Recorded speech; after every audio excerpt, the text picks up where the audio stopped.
Ma sœur s'est moquée de moi quand je louais encore. Toujours coincé dans ce taudis. Quand j'ai acheté une villa en bord de mer pour moi-même, mes parents sont venus et ont dit « Waouh, ta sœur adorerait passer ses vacances ici. » J'ai souri et j'ai dit « Elle n'est pas sur la liste des invités. » Je m'appelle Jennifer Collins. J'ai 53 ans et je vis seul dans un petit appartement loué à Miami. Pendant de nombreuses années, j'ai vécu simplement, non pas par nécessité, mais parce que je voulais voir le vrai visage de ma famille lorsqu'ils pensaient que je n'avais plus rien. Le mois dernier, j'ai été invité au 40e anniversaire de mariage de mes parents, qui se tenait dans un hôtel luxueux. Je suis entré en portant ma tenue habituelle, simple, pensant que ce serait une soirée chaleureuse et joyeuse. Mais à la place, j'ai reçu une gifle. Pas littéralement, mais cela m'a semblé tout aussi dur. Ma sœur cadette, de 8 ans plus jeune que moi, toujours l'enfant chéri aux yeux de mes parents, s'est penchée pendant le dîner, sa voix pleine de moquerie, « Jen », elle a dit assez fort pour que tout le monde à table l'entende. « Tu vis toujours dans ce taudis. » La pièce est tombée dans un silence. Mes parents, assis en bout de table, n'ont rien dit. Personne ne l'a corrigé. Personne ne m'a défendu. J'aurais pu répondre, mais je n'en avais pas besoin. J'ai simplement souri parce que j'étais prête pour ce moment depuis très longtemps. Ils n'avaient aucune idée que je gardais un secret depuis des années. Et quand j'ai commencé à réécrire ma vie, j'ai tranquillement rayé leur nom de la liste. Laissez-moi vous poser une question, quel moment de votre vie vous a fait réaliser que votre famille vous avait sous-estimé? Partagez votre histoire dans les commentaires et parlons des fois où nous leur avons fait réfléchir à 2 fois. L'invitation au 40e anniversaire de mariage de mes parents est arrivée dans une enveloppe couleur crème scellée d'un cachet doré. C'était le genre de détail excessif que ma sœur insistait toujours pour les événements familiaux. Je me tenais dans mon petit appartement de Miami, fixant la carte sur mon comptoir de cuisine. L'événement était le soir même, à l'hôtel Fontainebleau, l'un de ces endroits clinquants où les gens vont pour être vus. Je n'avais pas assisté à une réunion de famille depuis des mois, et l'idée d'entrer dans cette salle de bal entourée de leurs attentes me tordait l'estomac, mais je ne pouvais pas manquer ça. Papa et maman ne m'auraient jamais laissé tranquille. J'ai ouvert mon placard, parcourant les cintres. Ma garde-robe était pratique. Des chemisiers simples, quelques pantalons, rien de tape à accent grave-l'œil. J'ai sorti une robe bleu marine, longueur genou, sans fioriture. C'était le genre de choses qui ne ferait pas attirer l'attention, ce qui était exactement ce que je voulais. J'avais appris il y a longtemps que se fondre dans la masse était plus facile que de rivaliser avec les griffes de ma sœur. En posant la robe sur mon lit, mon esprit s'est tourné vers mon ex-mari, Thomas. Nous avions été mariés pendant 15 ans, sans enfants, juste nous deux. C'était un investisseur immobilier, toujours à la recherche de la prochaine grande affaire. Quand nous nous sommes séparés il y a 10 ans, je n'ai pas réclamé grand-chose, juste une vie tranquille. Mais Thomas, peut-être par culpabilité, m'a laissé une fortune, 3 millions de dollars en investissement et en propriété. Je n'y ai jamais touché. Je l'ai mis de côté, vivant comme si je n'avais rien, juste pour voir qui resterait si on pensait que j'étais fauché. Je me suis assise sur mon canapé, l'invitation toujours dans la main. Thomas disait toujours que j'étais trop têtu, trop fier pour compter sur quelqu'un. Peut-être qu'il avait raison. Je m'étais relevé après le divorce, travaillant de longues heures à la banque jusqu'à ce que je prenne ma retraite anticipée à 50 ans. Mais ma famille, papa, maman, ma sœur, ils n'ont jamais vu cette force. Pour eux, j'étais celle qui avait échoué, celle qui n'avait pas pu garder un mari, qui vivait dans un taudis d'appartement. J'ai plié l'invitation et l'ai glissée dans mon sac. Demain, j'entrerai dans cet hôtel la tête haute, prête à les affronter. Je ne le savais pas encore, mais cette nuit serait la dernière fois que je les laisserais me définir. J'ai sorti mon téléphone et j'ai fait défiler de vieilles photos, m'arrêtant sur une de Thomas et moi sur une plage de Key West. Il souriait, le bras autour de moi. À l'époque, je pensais que nous construirions une vie ensemble. Mais la vie ne fonctionne pas comme ça. Après le divorce, je me suis reconstruite seule, brique par brique. L'argent qu'il m'avait laissé n'était pas juste de l'argent. C'était un filet de sécurité que je n'avais jamais prévu d'utiliser. Je l'ai gardé caché, même à mes parents, parce que je voulais savoir qui il choisirait quand les choses se corseraient. J'avais vu comment il cajolait ma sœur, sa carrière éblouissante de designer, sa vie parfaite. Je n'étais pas jalouse. Je voulais juste qu'il me voie pour ce que j'étais, pas pour ce que je n'avais pas. Je suis allé à mon bureau, sortant un dossier avec des relevés bancaires que je n'avais pas regardés depuis des années. Les chiffres me fixaient. 3 millions de dollars reposant tranquillement sur des comptes et des propriétés en Floride. Thomas avait été bon dans son travail, trop bon, peut-être. Il avait bâti un empire, et quand nous nous sommes séparés, il a insisté pour que je prenne ma part. Je ne le voulais pas alors, mais je l'ai gardé, pas pour moi, mais dans un but que je n'avais pas encore défini. J'ai fermé le dossier, ma détermination se renforçant. Ma famille pensait me connaître, mais ils ne me connaissaient pas. Ils voyaient une femme qui avait tout perdu. Ils ne voyaient pas la femme qui avait choisi de tout quitter. Je me suis levé, lissant la robe contre mon lit. Je la porterai demain, pas pour impressionner, mais parce qu'elle m'appartenait. Je n'avais pas besoin de leur approbation. Plus maintenant. J'ai jeté un coup d'œil à l'horloge, il était temps de dormir. L'hôtel était à une courte distance en voiture, mais j'aurais besoin de toute mon énergie pour affronter ce qui allait arriver. Je suis entré dans la salle de bal de l'hôtel Fontainebleau, ma robe bleu marine se fondant dans la foule d'invités étincelants. Les lustres scintillaient et une douce musique jouait, mais tout ce que je pouvais ressentir était le poids d'être celle qui ne s'intégrerait pas. Mon père, Robert, et ma mère, Suzanne, se tenaient devant, souriant pour les photos, leur 40e anniversaire de mariage, le sujet de la soirée. Je me suis approché d'eux, forçant un sourire. Joyeux anniversaire, papa. Maman, ai-je dit en les serrant dans mes bras. Papa m'a tapoté l'épaule, ses yeux balayant déjà la pièce. Maman m'a donné un rapide signe de tête, puis s'est tournée pour saluer quelqu'un d'autre. Je n'étais pas surprise. Ils ont toujours été plus concentrés sur les apparences que sur moi. J'ai trouvé ma place à une table près du fond, à côté de ma sœur, Mélissa. Elle portait une robe noire élégante, ses cheveux parfaits, son sourire calculé. Elle s'était fait un nom en tant que designer d'intérieur de premier plan à Miami, et elle ne laissait personne l'oublier. Alors que les apéritifs arrivaient, Mélissa s'est penchée vers moi, sa voix assez forte pour attirer les regards. « Alors, Jen, tu tiens toujours le coup dans ce petit appartement » a-t-elle dit en souriant. « Je viens de conclure un contrat pour la rénovation d'un penthouse pour un PDG de la tech. Tu devrais voir le sol en marbre avec vue sur l'océan. Tu évanouirais probablement. » Son rire était vif, coupant à travers le murmure de la fête. J'ai serré ma fourchette, mes articulations blanchissant, mais j'ai gardé un visage neutre. J'avais déjà entendu ses piques, mais celle-ci avait porté plus fort avec tout le monde qui regardait. Quelques invités ont gloussé, pensant que c'était une taquinerie innocente entre sœurs. J'ai voulu répliquer, lui dire que je n'avais pas besoin de ces pantous pour me sentir entière, mais j'ai mordu ma langue. De l'autre côté de la table, maman a chimé, son ton doux mais pointu. « Jennifer, peut-être qu'il est temps que tu trouves un endroit qui te convienne mieux. Tu sais, quelque chose de plus gérable puisque tu es seule. » Papa a hoché la tête, ajoutant, « Ta sœur s'en sort tellement bien. Tu pourrais prendre exemple sur elle. » Leurs mots ont frappé comme un coup. Ils ne me comparaient pas seulement à Mélissa. Ils disaient que j'étais moins, tout cela parce que je vivais seul. Pas de mari, pas d'enfant. J'avais choisi cette vie.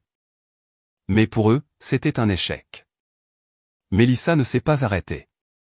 Elle a lancé une histoire sur son dernier projet, un manoir pour un ancien athlète, en ajoutant des détails sur des lustres personnalisés et du carrelage importé. C'est le genre d'endroit dont on rêve, Jen, a-t-elle dit, ses yeux brillants de supériorité. Pas que tu puisses savoir, tu vis toujours dans cette boîte à chaussures. La table a ri à nouveau, plus fort cette fois.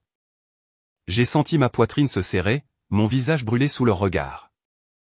J'ai voulu hurler que je n'étais pas la perdante qu'ils pensaient, que j'avais plus qu'ils ne pouvaient l'imaginer. Mais je ne l'ai pas fait. Pas encore.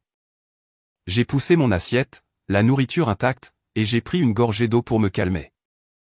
J'ai parcouru la pièce, regardant mes parents rayonner pendant que Mélissa faisait la loi. Ils s'accrochaient à chacun de ces mots, leur fierté en elle était si évidente qu'elle faisait mal. J'avais passé des années à essayer d'obtenir ce regard d'eux, mais j'étais toujours la remplaçante, celle qui ne brillait pas. J'ai pensé à la dernière fois où nous avions tous été ensemble, un dîner de Noël où maman avait fait l'éloge de la nouvelle voiture de Mélissa tout en demandant à peine de mes nouvelles. C'était toujours pareil, Mélissa était la star et moi j'étais l'ombre. Mais ce soir, leurs mots étaient plus blessants. Ils ne me rejetaient pas seulement, ils m'humiliaient devant des inconnus. Je me suis souvenu d'une conversation avec maman il y a un an, lorsqu'elle avait suggéré que je déménage dans une résidence pour personnes âgées parce que j'étais seul. J'avais ri à l'époque, mais maintenant, entendre son écho, cela piquait. Papa avait toujours été plus silencieux, mais son silence ce soir-là en disait long. Il n'a pas corrigé Mélissa, il ne m'a pas défendu. Il a simplement hoché la tête, la laissant prendre la vedette. Je les ai regardés rire avec des invités et j'ai réalisé qu'ils ne m'avaient jamais vu. Pas vraiment. Pour eux, j'étais la fille qui avait échoué, celle qui n'était pas à la hauteur de leur fille d'or. Alors que les discours commençaient, j'ai glissé ma main dans mon sac, touchant l'invitation pliée que j'avais apportée. C'était un rappel de pourquoi j'étais venu, pour me montrer pour eux malgré tout.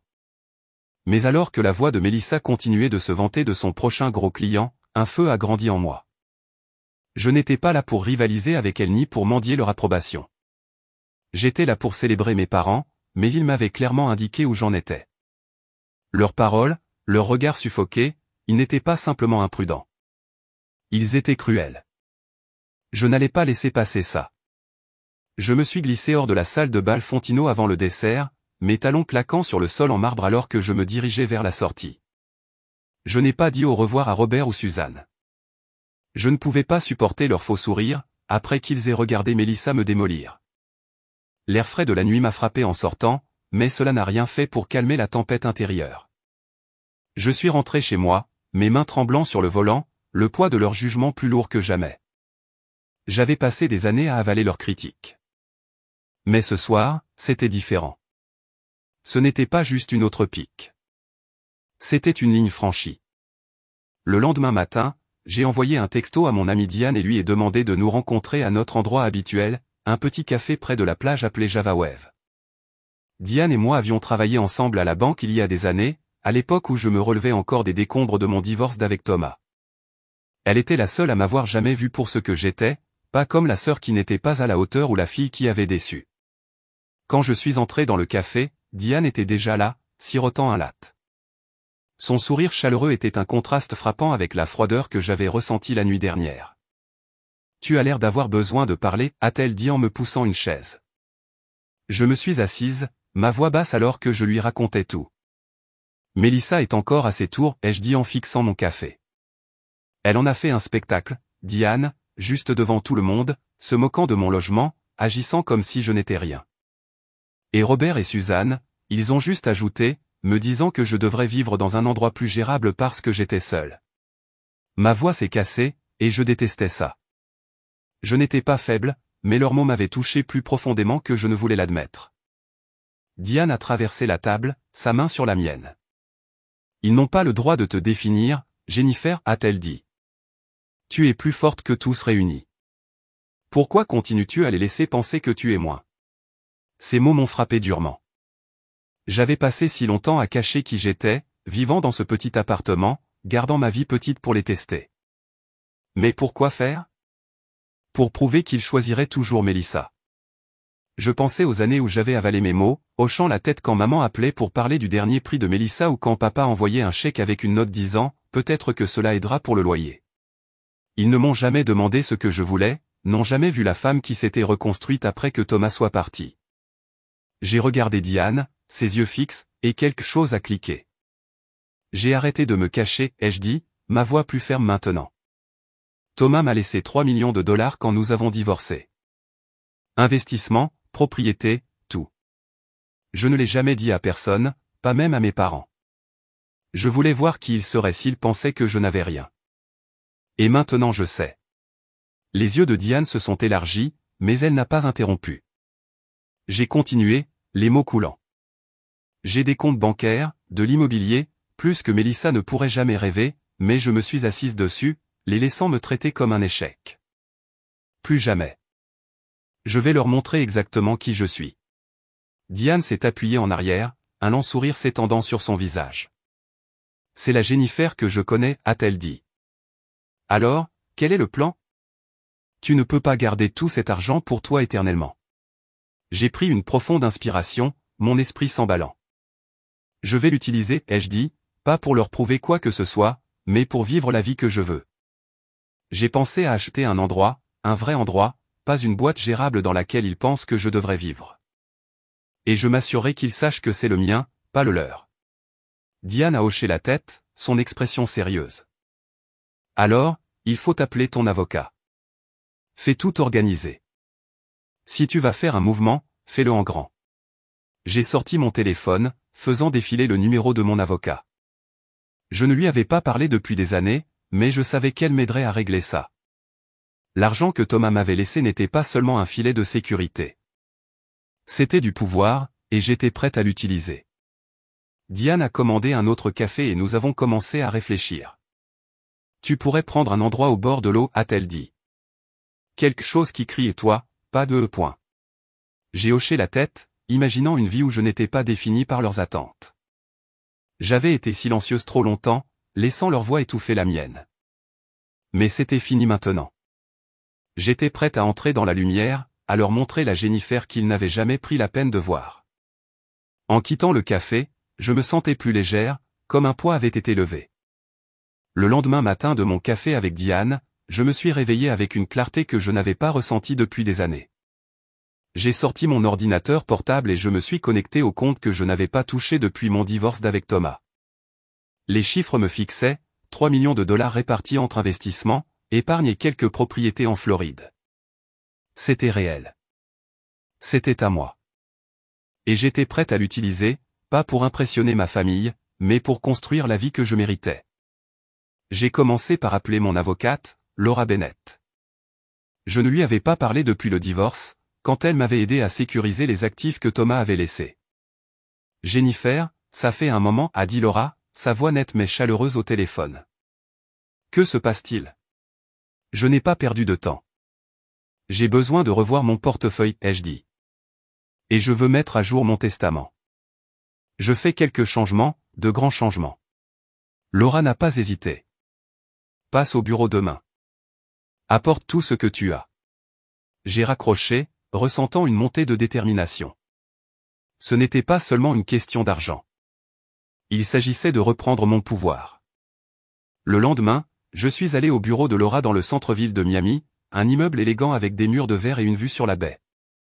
J'ai apporté un dossier rempli de relevés bancaires, d'actes de propriété et de rapports d'investissement. Laura était assise en face de moi, ses lunettes perchées sur son nez alors qu'elle feuilletait les documents. Tu t'es assise sur une sacrée cagnotte, a-t-elle dit en haussant un sourcil. 3 millions, plus ou moins.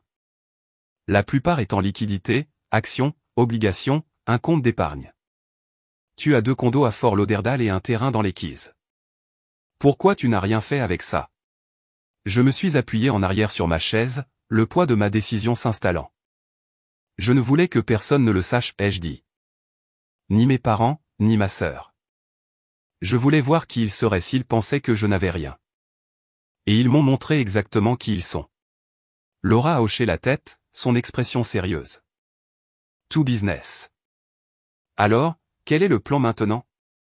Tu veux liquider, investir davantage, ou autre chose? Je n'ai pas hésité. Je veux réécrire mon testament. Je ne laisserai rien à ma famille. Ce sera pour Empower Women, une organisation à but non lucratif pour les femmes qui reconstruisent leur vie. Le stylo de Laura s'est arrêté sur son bloc-notes.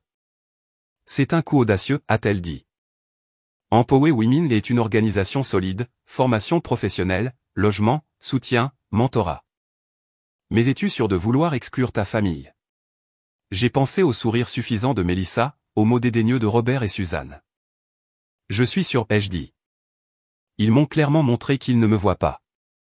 Je veux que mon argent aille à des femmes qui ont besoin d'un coup de pouce, pas d'une main tendue, des femmes comme moi qui ont dû recommencer. Laura a passé la heure suivante à m'expliquer les détails. Elle a ouvert mon testament existant, un document simple rédigé après le divorce, laissant tout partager entre Robert, Suzanne et Mélissa. Nous devrons en rédiger un nouveau, a-t-elle dit en tapant des notes. Tu nommeras Empower Women comme bénéficiaire principal avec des instructions spécifiques sur la manière dont les fonds doivent être utilisés. Nous pouvons mettre en place une fiducie pour nous assurer qu'elle est gérée correctement. J'ai hoché la tête, la regardant travailler. Cela semblait juste, comme si j'alignais enfin ma vie avec mes valeurs. Empower Women n'était pas seulement une œuvre de charité. C'était une bouée de sauvetage pour les femmes qui avaient été négligées, comme je l'avais été si longtemps. Nous avons examiné les actifs en détail. Les condos à Fort Lauderdale étaient loués, générant $5 000 par mois de revenus passifs. Le terrain dans les Keys était non aménagé, mais sa valeur avait grimpé à $800 000. Les actions et obligations d'une valeur de $1,7 million étaient diversifiées, mais en croissance constante. Tu as des options, a dit Laura. Tu pourrais vendre les propriétés, réinvestir, ou les garder pour des revenus. Quelle est ta prochaine étape? J'ai pensé à la suggestion de Diane. Un endroit au bord de l'eau, quelque chose qui crie moi. Je pense acheter un nouvel endroit, ai-je dit. Quelque part où je peux me sentir chez moi. Peut-être commencer quelque chose de plus grand.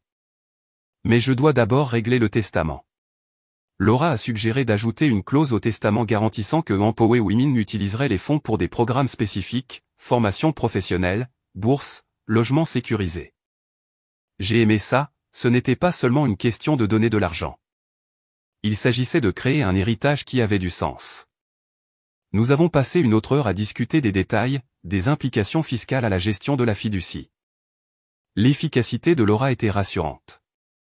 Elle avait traité des clients fortunés auparavant et elle savait comment rendre cela infaillible. Cela enverra un message, a-t-elle dit, presque en souriant. Ta famille ne s'y attendra pas. À la fin de la réunion, Laura avait une ébauche prête. J'aurai la version finale pour que tu signes la semaine prochaine, a-t-elle dit. Cela bloquera Empower Women comme bénéficiaire. Ta famille ne pourra pas y prétendre à moins que tu ne changes d'avis. J'ai secoué la tête. Je ne le ferai pas. En quittant son bureau, j'ai senti un poids s'enlever. Pendant des années, j'avais laissé Melissa, Robert et Suzanne définir ma valeur. Mais ceci, mon argent, mes choix, c'était à moi. Je ne réécrivais pas seulement mon testament. Je réécrivais mon histoire. Je suis rentré chez moi, mon esprit s'emballant vers la prochaine étape. Une nouvelle maison, un nouveau but. Quelque chose de grand arrivait et ce serait selon mes conditions. Mon testament réglé et l'ébauche de Laura en cours, j'ai ressenti une nouvelle énergie me propulser. Je ne réécrivais pas seulement mon avenir. Je le construisais pièce par pièce, selon mes termes. La première étape a été de trouver une maison qui reflétait qui j'étais, pas qui ma famille pensait que je devrais être. J'ai appelé ma courtière, Karen Walsh, une femme que Diane m'avait recommandée pour son approche directe des propriétés haut de gamme. Je veux quelque chose au bord de l'eau, ai-je dit à Karen au téléphone. Une villa, moderne, spacieuse, à Miami. L'argent n'est pas un problème. Sa voix s'est animée. J'ai juste l'endroit qu'il faut. Rendez-vous demain à Coral Gables. Le lendemain, j'ai conduit à l'adresse que Karen m'avait envoyée, une rue calme bordée de palmiers et de portails élégants. La villa était magnifique, murs blancs, fenêtres du sol au plafond, un quai privé s'étendant dans l'eau turquoise. Karen m'a fait visiter la maison de 4 chambres et 5 salles de bain, soulignant la cuisine à plan ouvert avec des comptoirs en quartz, la terrasse sur le toit avec un bar, la piscine à débordement scintillant au soleil. Elle est affichée à $2,1 million, a-t-elle dit en observant ma réaction. Je n'ai pas bronché. Faisons une offre, ai-je dit. Plein prix, cash, clôture rapide. Les yeux de Karen se sont écarquillés, mais elle a hoché la tête, sortant sa tablette pour rédiger les documents. Nous avons négocié les petites clauses, et à la fin de la semaine, la villa m'appartenait, payée avec les fonds que j'avais gardés cachés pendant des années. Debout sur la terrasse, la brise marine sur mon visage, j'ai eu l'impression d'être enfin chez moi, pas seulement dans une maison, mais en moi-même. Acheter la villa n'était qu'une partie. Je voulais me débarrasser de l'ancienne Jennifer, celle que ma famille considérait comme ordinaire et insignifiante. J'ai réservé un rendez-vous chez Luminary Salon à South Beach, un endroit réputé pour transformer l'élite de Miami. La coiffeuse, une femme avec une coupe courte et des instincts tranchants, m'a étudié dans le miroir. Que faisons-nous aujourd'hui, a-t-elle demandé. Quelque chose d'audacieux, ai-je dit. Je recommence. Elle a suggéré une coupe nette aux épaules avec des ondulations douces, un style qui semblait moderne mais pas excessif. Pendant qu'elle coupait, j'ai regardé des années de retenue tomber par terre. Quand elle a eu fini, je ne me reconnaissais presque pas, confiante, vivante, prête à entrer dans ma nouvelle vie. J'ai ajouté des mèches, un blond doux qui capturait la lumière. Et pour la première fois depuis des années, j'ai eu l'impression de me regarder moi-même. Ensuite, j'ai fait un tour dans les boutiques de Lincoln Road. J'avais passé des années dans des vêtements pratiques, me fondant dans le décor, mais c'était fini. J'ai essayé des blazers ajustés, des robes en soie et des talons qui me faisaient me sentir invincible. Dans un magasin, j'ai trouvé un tailleur couleur crème qui épousait ma silhouette, parfaitement associé à des accessoires dorés qui captaient la lumière. Tu ressembles à une PDG, a dit la vendeuse en souriant. J'ai souri en retour. Bien, c'est le but. Je suis sorti avec des sacs pleins de tenues, des pulls en cachemire, des pantalons ajustés, une robe rouge qui faisait tourner les têtes. Ce n'était pas juste des vêtements. C'était une armure, loin de la robe bleu marine que j'avais portée à l'anniversaire de mes parents. C'était la Jennifer que j'avais gardée enfermée, et elle était prête à être vue. Alors que je m'installais dans la villa, mon esprit s'est tourné vers quelque chose de plus grand. La maison était plus qu'un foyer. C'était une toile pour quelque chose de significatif. J'avais pensé à Empower Women, l'organisation à but non lucratif que j'avais nommée dans mon testament. Et si je pouvais faire plus que leur laisser de l'argent? Et si je pouvais créer un espace pour des femmes comme moi? Des femmes qui avaient été sous-estimées, négligées ou laissées pour compte. J'ai commencé à esquisser des idées pour un centre communautaire basé dans la villa. Il y aurait des salles de réunion pour les ateliers de formation professionnelle, une bibliothèque pour les ressources de carrière, un salon pour les sessions de mentorat, même un petit café pour le réseautage. Je voulais que ce soit un endroit où les femmes puissent se reconstruire, tout comme moi, un centre où elles pourraient trouver force et but. J'ai appelé Diane pour partager ma vision. Tu transformes ta maison en centre communautaire, a-t-elle demandé, sa voix mêlant admiration et excitation.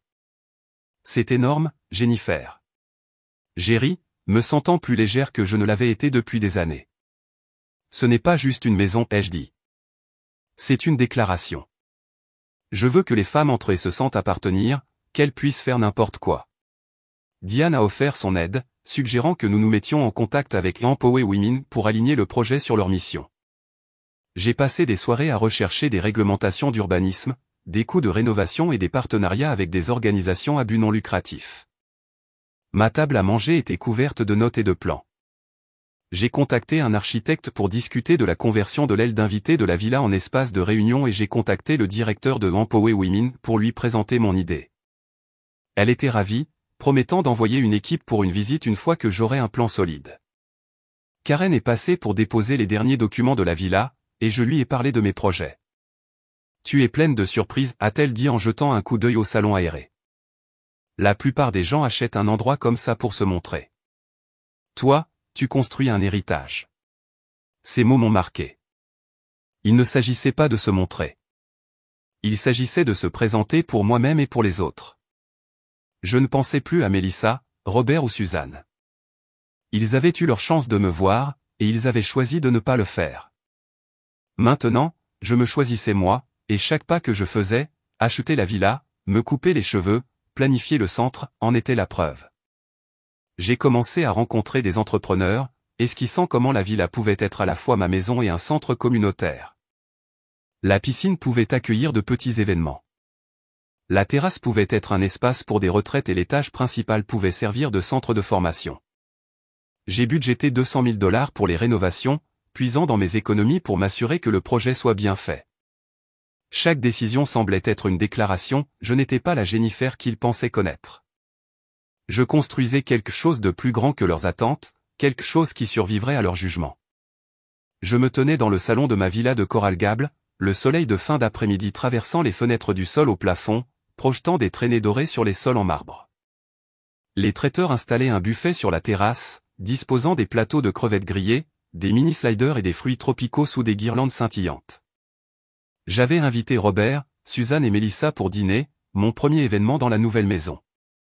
L'invitation était simple, une note manuscrite disant que je voulais partager quelque chose de spécial. Je ne leur ai pas parlé de la villa ou de mes projets. Laissez-les venir avec leurs suppositions. Je pensais que ce soir je leur montrerais qui j'étais, pas la Jennifer qu'ils avaient ignorée pendant des années. La sonnette a retenti et j'ai lissé mon tailleur couleur crème, celui que j'avais choisi sur Lincoln Road. Ma nouvelle coupe de cheveux encadrait mon visage, les ondulations douces capturant la lumière, et je me sentais une confiance que je n'avais pas connue depuis des années. J'ai ouvert la porte pour trouver Robert et Suzanne, leur visage mêlant curiosité et prudence. Jennifer, cet endroit est incroyable, a dit Suzanne, ses yeux parcourant le lustre élégant et la vue sur l'océan au-delà. Robert a hoché la tête, sa voix rocailleuse. Tu as loué ça pour la nuit? Ça a dû coûter une fortune. J'ai souri, sans rien dire, et je les ai conduits à l'intérieur, les laissant admirer la cuisine ouverte, l'art moderne sur les murs, les sols polis. Mélissa est arrivée quelques minutes plus tard, ses talons claquant vivement alors qu'elle entrait, sa robe de designer moulant sa silhouette. Beau lieu, a-t-elle dit, son ton dégoulinant de condescendance. Quelle est l'occasion? Enfin en train de monter en grade? Ses yeux ont parcouru la villa, s'attardant sur les meubles personnalisés, le quai privé visible à travers les fenêtres. J'ai ignoré sa pique et j'ai fait signe vers la terrasse.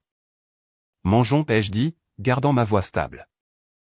La table était dressée avec des verres en cristal, des serviettes en lin et un centre de table d'orchidées blanches, l'océan scintillant en arrière-plan. Alors que nous nous asseyions, Mélissa continuait de jeter des coups d'œil autour d'elle, son expression un mélange d'envie et de suspicion. Cela a dû coûter une fortune, a-t-elle dit, haussant un sourcil. Qui paie la facture? Suzanne a chimé, son ton léger mais interrogateur. C'est l'endroit d'un ami, ma chère? C'est un peu trop pour juste toi. Robert est resté silencieux, mais j'ai vu les rouages tourner dans sa tête, calculant ce que cela signifiait.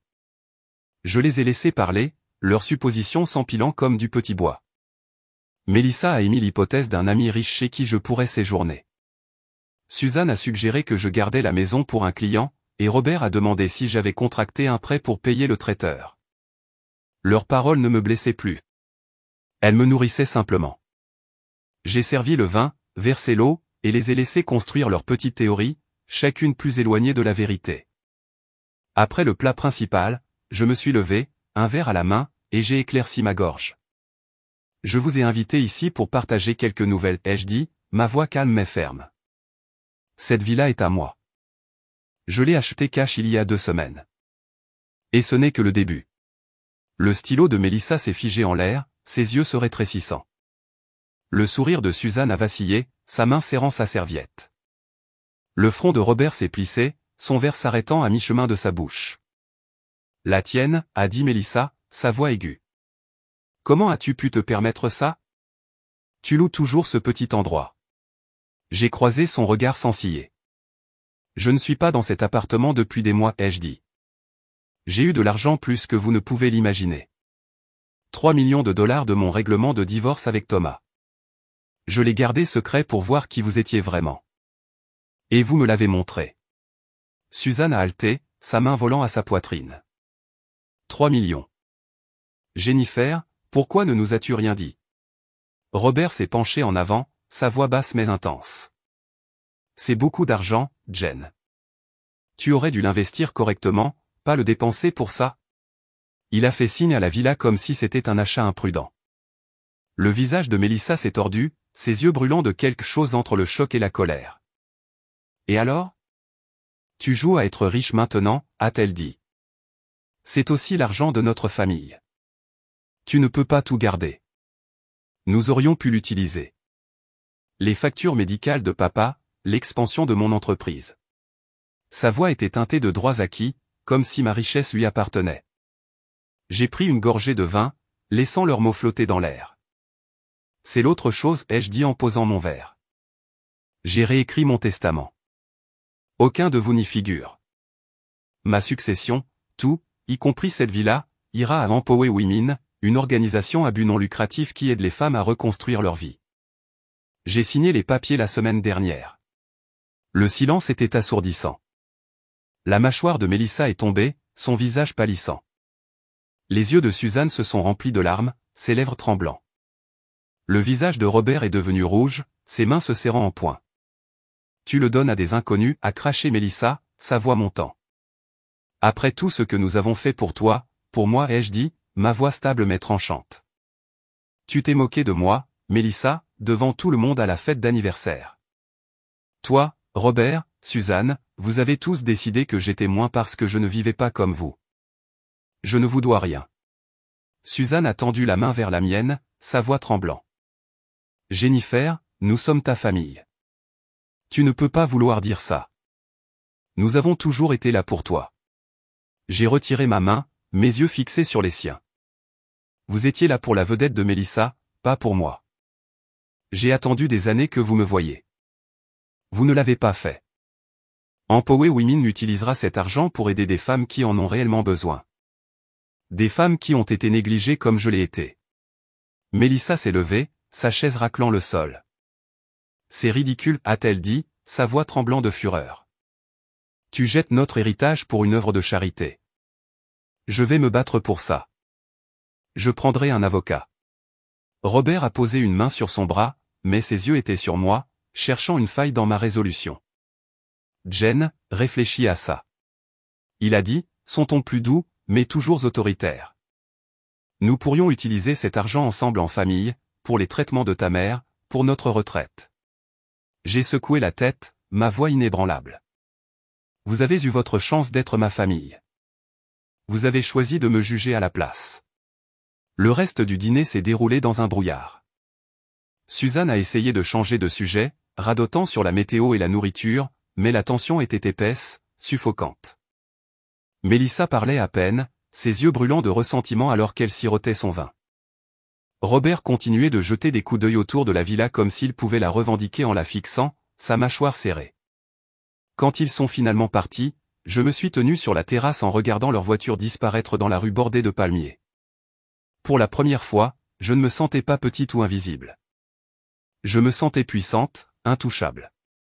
Cette villa, ce moment, c'était à moi, et personne ne pouvait me le retirer. Une semaine après le dîner dans ma villa, Mélissa a appelé, sa voix tendue par une rage à peine dissimulée. Nous devons parler, a-t-elle dit en personne. Je viens te voir avec maman et papa. J'ai accepté, sachant que cette confrontation était inévitable. Sa menace de contester mon testament avait persisté dans mon esprit depuis le dîner, mais je ne reculais pas. J'avais construit cette vie, ma maison, mon but, et je ne laisserai pas leur droit à qui la détruire. Je leur ai dit de venir à la villa ce soir-là, ma voix calme, mais résolue. En raccrochant, j'ai senti un nœud dans mon estomac, pas de la peur, mais le poids de ce qui allait arriver. J'étais prête. Ils sont arrivés au crépuscule, le ciel virant au rose au-dessus de l'océan, projetant une douce lueur à travers les fenêtres de la villa. Je les ai accueillis à la porte, portant un blazer et un pantalon noirs ajustés. Mon nouveau look, une déclaration silencieuse de force. Mes cheveux, fraîchement coupés avec des ondulations douces, encadraient mon visage, et je me tenais plus droite que jamais en leur présence. Mélissa est entrée la première en trombe, le visage rougi, serrant un agenda en cuir comme si c'était une arme. Suzanne a suivi, les yeux rougis, sa composure habituelle effilochée. Robert fermait la marche, ses épaules raides, évitant mon regard. Je les ai conduits dans le salon où la vue sur l'eau scintillait dans la lumière déclinante. Personne ne parlait pendant que nous nous asseyions, la tension épaisse au point de suffoquer. Mélissa n'a pas perdu de temps. Tu es égoïste, Jennifer, a-t-elle dit, sa voix vive et accusatrice. Tu amasses tout cet argent, cette maison, et tu le donnes à une œuvre de charité. C'est l'avenir de notre famille que tu jettes. Ces paroles étaient venimeuses, mais j'avais entendu pire d'elles au fil des ans. Je me suis appuyé sur ma chaise, rencontrant son regard sans ciller. Égoïste, ai-je dit, ma voix stable. Tu penses que je te dois quelque chose parce que tu es ma sœur? Après des années à me dénigrer, à agir comme si je n'étais rien parce que je n'étais pas à la hauteur de tes standards. Suzanne est intervenue, sa voix tremblante, ses mains tordant un mouchoir. Jennifer, s'il te plaît. Nous ne disons pas que tu nous dois, mais nous sommes ta famille. Cet argent pourrait nous aider. La condition cardiaque de ton père, mes frais médicaux, notre retraite. Sa voix était implorante, mais elle me grattait. Elle ne s'était pas souciée de mes difficultés, de mes années de reconstruction après le départ de Thomas. Maintenant, elle voulait ma sympathie. Robert a finalement parlé, sa voix basse mais ferme. Ses yeux fixés sur la table basse. Jen, sois raisonnable. Tu as plus que ce dont tu as besoin. Garde la maison, très bien, mais change le testament. Partage-la avec nous. C'est la chose juste à faire pour la famille. J'ai pris une profonde inspiration, me stabilisant contre leurs paroles. La chose juste, ai-je dit, ma voix calme mais tranchante. La chose juste était que vous me respectiez, que vous me voyiez comme plus que la sœur qui n'était pas à la hauteur. Vous ne l'avez jamais fait. Pas une seule fois. Mélissa a ricané, croisant fermement les bras. Ne joue pas la victime, Jennifer. Tu as caché cet argent, tu as menti pendant des années sur le fait de vivre dans cet appartement délabré. Et maintenant, tu nous punis parce que nous ne t'avons pas dorloté. C'est bas, même pour toi. Son accusation m'a piqué, mais je n'ai pas bronché. Je n'ai pas menti, ai-je dit, ma voix montant légèrement mais toujours contrôlée. J'ai choisi le silence pour voir qui vous étiez vraiment. Et vous me l'avez montré chaque fois que vous vous moquiez de ma vie, chaque fois que vous me méprisiez. Toi, Suzanne, Robert, vous avez tous décidé que j'étais moins parce que je ne faisais pas étalage de richesse ni ne courais après le statut. Ma décision de donner ma succession à Empower Women n'est pas une punition. C'est un but. Cette organisation aide les femmes qui ont été rejetées, négligées comme je l'ai été si longtemps. Elle le mérite plus que vous. Les yeux de Mélissa ont brillé de fureur. Tu es délirante si tu penses que c'est noble, a-t-elle dit, sa voix tremblant. Tu es juste amère, essayant de nous blesser parce que tu te sens petite. Je n'abandonnerai pas ça. Je prendrai un avocat, je contesterai le testament. Tu ne peux pas nous exclure comme ça. Robert a posé une main sur son épaule, mais ses yeux étaient sur moi, cherchant une faille dans ma résolution. Jen, parlons-en. Il a dit, son ton plus doux, mais toujours autoritaire. Nous pouvons régler ça en famille. Tu n'as pas besoin de rendre ça permanent. Suzanne a hoché la tête, des larmes coulant sur ses joues. S'il te plaît, Jennifer, nous t'aimons. Ne nous repousse pas comme ça. Nous sommes ta famille. Leurs paroles planaient lourdement dans l'air, un mélange de culpabilité et de demande. Mais je n'ai ressenti aucun doute, seulement de la clarté.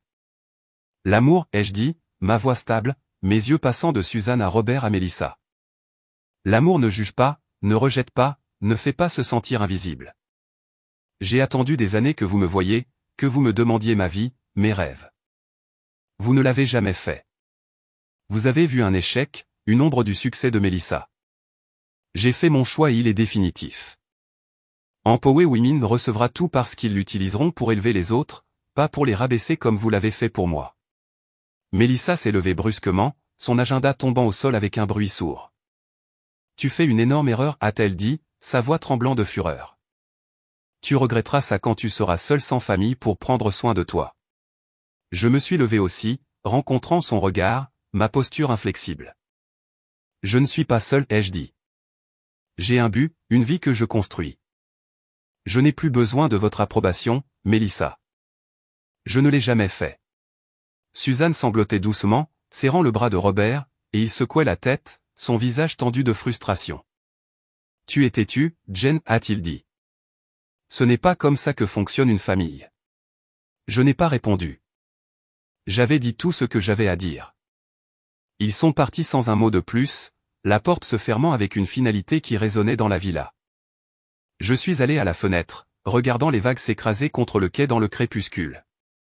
Leurs accusations, égoïstes, amères, délirantes, m'ont piqué, mais elles ne m'ont pas ébranlé. J'avais passé trop de temps à laisser leur voix me définir, à laisser leur jugement éroder qui j'étais. Maintenant, j'étais libre, et ma décision m'appartenait. Je savais que Mélissa n'abandonnerait pas facilement. Sa menace de prendre un avocat était réelle. Mais j'avais affronté pire, et j'étais prête pour tout ce qu'elle me jetterait. C'était ma vie, mon héritage, et je me battrais pour cela avec tout ce que j'avais. Le matin après la vive confrontation de Mélissa dans mon salon, mon téléphone a vibré sur le comptoir de la cuisine, me sortant de mon café et d'une pile de plans pour le centre communautaire. Son nom s'est affiché à l'écran, et j'ai hésité, mon pouce planant sur le bouton de refus. J'avais entendu ces accusations, égoïstes, amères, délirantes, et je n'étais pas impatiente pour une autre manche. Mais quelque chose m'a dit de décrocher, de voir ce qu'elle essaierait ensuite. J'ai répondu, gardant ma voix neutre, ma prise sur le téléphone ferme. Que veux-tu, Mélissa? Son ton était plus doux que je ne l'attendais, presque sirupeux, comme si elle lisait un script. Jennifer, j'ai réfléchi, a-t-elle dit, faisant une pause pour marquer le coup. J'ai dépassé les bornes la semaine dernière. Je me suis laissé émouvoir, j'ai dit des choses que je ne pensais pas. Je suis désolé. Peut-on recommencer? J'aimerais venir à la villa, juste nous pour parler. Ces mots semblaient appris, comme si elle les avait répétés devant un miroir. Je pouvais presque la voir assise dans son condo immaculé, complotant son prochain coup, ses yeux calculants. Je suis restée silencieuse, la laissant combler le vide. Je le pense vraiment, a-t-elle continué, sa voix craquant juste assez pour sembler convaincante. Nous sommes sœurs. Je ne veux pas que cela nous sépare. Prenons un déjeuner. Peut-être une promenade dans ta maison. C'est si beau. La villa. La voilà. La vraie raison. La douceur dans sa voix n'était pas du remords. C'était de la stratégie. Je me suis appuyé contre le comptoir, l'océan scintillant dehors par ma fenêtre, les plans étalés devant moi. J'avais passé des années à espérer un moment comme celui-ci. Mélissa tendant la main, offrant une excuse, agissant comme une famille. Mais je la connaissais trop bien. Ce n'était pas de la repentance. C'était de la manipulation. Tu es désolé, ai-je dit, mon ton ironique. Pourquoi exactement? Elle a hésité, puis a lancé un discours sur la famille, sur le fait qu'elle était stressée par le travail, sur le fait qu'elle avait toujours admiré ma résilience. C'était soigné, trop soigné, comme une campagne de vente conçue pour charmer. Elle a terminé par « Laisse-moi venir ». On peut régler ça. J'aimerais juste revoir ta villa. On pourrait même parler de tes projets pour elle. Sa mention de la villa a de nouveau envoyé un frisson en moi. Elle n'était pas désolée. Elle voulait de l'accès, une chance de se réintroduire dans ma vie. Mon argent, mon avenir. J'ai fermé les yeux, imaginant sa réaction au dîner, son visage tordu par le droit acquis, sa menace de prendre un avocat résonnant encore à mes oreilles. Ce n'est pas une réconciliation, a-t-elle dit. C'est un contrôle. C'est elle qui refuse que j'ai quelque chose qu'elle ne peut pas revendiquer. Mélissa, ai-je dit, ma voix stable, tranchant sa performance. Je ne te crois pas. Tu ne t'es jamais excusé auparavant. Pas pour des années à me rabaisser, pas pour m'avoir fait me sentir petite devant tout le monde. Tu n'appelles que parce que tu veux quelque chose, ma maison, mon argent, mon approbation. J'ai arrêté. Son ton a changé instantanément, la douceur disparaissant comme un masque qui glisse. Tu es injuste, a-t-elle claqué, sa voix vive et défensive. J'essaie de réparer ça, et tu me repousses. Tu ne peux pas jouer la victime éternellement, Jennifer. Tu n'es pas la seule à avoir eu une vie difficile. La voilà, la vraie Mélissa, celle qui m'avait toujours considéré comme moins, qui n'avait jamais reconnu ma douleur. Je n'ai pas bronché. Je ne suis pas une victime, ai-je dit, ma voix montant légèrement mais ferme. J'ai juste arrêté avec toi. Tu ne peux pas réécrire le passé avec une fausse excuse. Ne m'appelle plus jamais. Ne viens pas chez moi. C'est terminé. J'ai raccroché avant qu'elle ne puisse répondre. Mon cœur battait fort, mais mon esprit était clair. J'ai ouvert les paramètres de mon téléphone et j'ai bloqué son numéro, puis ceux de Robert et Suzanne, pour être sûr. Je leur avais donné assez de chance, assez d'années pour me traiter comme une famille. Ils avaient choisi le jugement, le mépris, et maintenant la manipulation. Je suis allé à la fenêtre, le son des vagues filtrant par la vitre ouverte, les plans sur le comptoir, un rappel de ce que je construisais. Les fausses larmes de Mélissa ne changeraient pas ma voix. J'avais fini de laisser sa voix, ou celle de n'importe qui d'autre, me définir. Je me suis assise avec mon café, examinant les plans du centre communautaire. Empower Women m'avait envoyé une liste d'idées de programmes, des bootcamps de codage, des ateliers de CV, des services de garde d'enfants, et je rencontrais leur directrice la semaine prochaine pour finaliser la rénovation de la villa. L'aile d'invité deviendrait un centre de formation, la terrasse, un espace pour des événements de réseautage. Je me sentais plus légère, comme si j'avais abandonné un poids que j'avais porté trop longtemps. Bloquer Mélissa n'était pas seulement une question de couper le contact. C'était fermer un chapitre. Des mois s'étaient écoulés depuis que j'avais bloqué le numéro de Mélissa, et ma vie s'était installée dans un rythme de but. Ma villa à Coral Gable n'était plus seulement une maison. C'était une ruche d'activités bourdonnantes d'entrepreneurs, de bénévoles et de membres du personnel de Empower Women. L'aile d'invité était transformée en centre communautaire, des salles de classe pour des ateliers de formation professionnelle, une bibliothèque pour des ressources de carrière, un salon confortable pour des sessions de mentorat. Je passais mes journées à coordonner avec la directrice de l'organisation, à examiner les budgets et à planifier des programmes comme des bootcamps de codage et des cours de littératie financière. Le travail me remplissait d'une fierté tranquille, d'un sentiment que je construisais quelque chose de durable. Puis Diane a appelé, sa voix basse, presque hésitante. « As-tu entendu parler de Mélissa ?» a-t-elle demandé. Je n'avais pas entendu, et je n'en avais pas envie, mais Diane a insisté. C'est gros. Son entreprise est en train de couler. Je me suis assise sur ma terrasse, la brise marine fraîche sur ma peau, une pile de contrats de fournisseurs étalés sur la table. Diane m'a expliqué ce qu'elle avait entendu par le biais de connaissances mutuelles et de publications sur X. La firme de design d'intérieur de Mélissa, autrefois le chouchou de l'élite de Miami, était en train de s'effondrer. Son client le plus important, un propriétaire de chaîne hôtelière nommé Victor Grayson, avait retiré un contrat de plusieurs millions de dollars après qu'elle l'eut réprimandé lors d'une réunion, qualifiant son goût de tabac à accent grave-l'œil et d'inspirer lorsqu'il avait remis en question sa vision pour son hôtel-boutique. L'éclat lui avait coûté cher. Victor, une figure influente à Miami, avait partagé l'histoire lors d'un gala de charité, et la nouvelle s'était répandue comme une traînée de poudre. D'autres clients, un magnate de l'immobilier, des propriétaires de restaurants, même une célébrité locale, avaient annulé leurs projets, invoquant son arrogance, son attitude condescendante, son habitude de les interrompre. Elle a aussi été écartée du comité du gala, a dit Diane. Personne ne veut plus avoir affaire à elle. Son calendrier social est vide. Jen, je n'ai pas ressenti de joie en entendant cela. Juste une reconnaissance tranquille.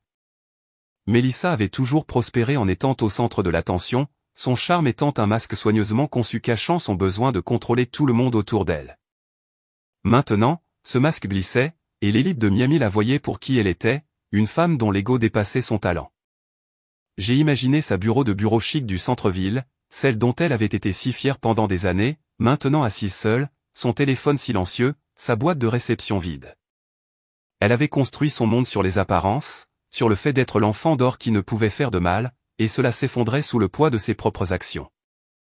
Son isolement n'était pas ma victoire. C'était simplement la conséquence de ses choix. J'avais dépassé le besoin qu'elle échoue pour me sentir entière. Diane a changé de sujet, son ton s'adoucissant. « Et tes parents ?» a-t-elle demandé. Je les ai croisés au marché de Coconut Grove la semaine dernière. Ils avaient l'air mal en point, Jen. Elle a décrit Robert et Suzanne, leur visage tiré. Leur polish habituelle avait disparu. Ils vivaient dans leur maison tentaculaire, mais l'énergie avait disparu, remplacée par une lourdeur qui s'y accrochait. Diane les avait entendus à la caisse parler de Mélissa, comment ils avaient investi tellement en elle, financé son entreprise, célébré chacun de ses succès pour ensuite la voir sombrer dans ce chaos. Suzanne t'a mentionné, a dit Diane. Elle a dit qu'ils avaient mal géré en favorisant Mélissa, pensant qu'elle les porterait dans un avenir glamour. Maintenant, ils sont seuls, aérés dans cette grande maison, personne ne leur rend visite. Je me suis appuyé sur ma chaise, fixant l'horizon où l'océan rencontrait le ciel. Je pouvais imaginer Robert dans son fauteuil en cuir, sa condition cardiaque pesant plus lourd avec le stress, ses lunettes glissant alors qu'il regardait de vieilles photos. Suzanne s'occupant de lui, réarrangeant les mêmes vases, sa voix plus calme qu'avant. Tous deux rejouant des années de choix. Ils avaient tout parié sur Mélissa, m'avaient rejeté comme la fille moindre, celle qui ne réussirait jamais à grand-chose. Maintenant, ils n'avaient que les regrets l'un de l'autre pour compagnie. Leur maison trop grande, trop vide. J'ai ressenti une douleur, pas pour eux, mais pour la famille que nous aurions pu être s'ils m'avaient vu, s'ils m'avaient demandé ma vie, mes rêves. Je leur avais offert des chances, ouvert ma maison, mon cœur, et ils avaient choisi le projecteur de Mélissa à la place. Leur solitude était leur propre fait, et je n'étais pas responsable de la résoudre. J'ai remercié Diane pour la mise à jour et j'ai raccroché, me retournant vers les contrats sur la table. Le centre communautaire prenait forme, mur fraîchement peint, sol poli, une enseigne élégante disant Bob Empower Women, prête à être accrochée au-dessus de l'entrée. Des bénévoles installaient des ordinateurs dans les salles de classe, et j'ai juste approuvé un budget pour les services de garde d'enfants afin de soutenir les mères célibataires participant à nos programmes. Je ne me suis pas attardé sur la chute de Mélissa ou sur le regret de mes parents. Leur vie était les leurs, désormais séparée de la mienne. Mon monde était ici, dans cette villa, avec un but plus grand que leur jugement ou leurs erreurs. J'avais une cérémonie d'inauguration à planifier, une communauté à accueillir, et je ne regardais pas en arrière. Le passé leur appartenait. Mon avenir était le mien à construire. Le Hub Empower Women a ouvert ses portes un samedi ensoleillé. La terrasse de la villa animée de conversations. Des femmes, des mères célibataires, des diplômés, des personnes en reconversion professionnelle se mélangeaient sous des guirlandes scintillantes, sirotant du café. Les salles de classe bourdonnaient, ateliers de CV dans l'une, cours de codage dans l'autre. Je me tenais près de l'enseigne du Hub Empower Women, les regardant se connecter, leurs visages brillants d'espoir. Diane m'a aidé avec l'inscription et m'a serré dans ses bras. « C'est toi qui as fait ça, Jen » a-t-elle dit. J'ai souri, le cœur plein. Gérer le centre est le travail de ma vie. Je vois des femmes arriver incertaines et repartir autonomes, avec des compétences et de la confiance.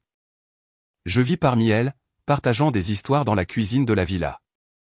J'ai appris que la famille se construit sur le respect, pas seulement sur le sang. Ma propre famille n'a jamais vu ma valeur, mais ces femmes le font.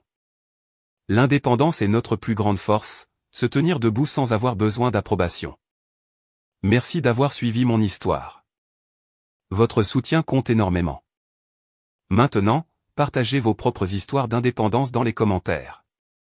Comment avez-vous trouvé votre force? Inspirons-nous mutuellement. Merci d'être là.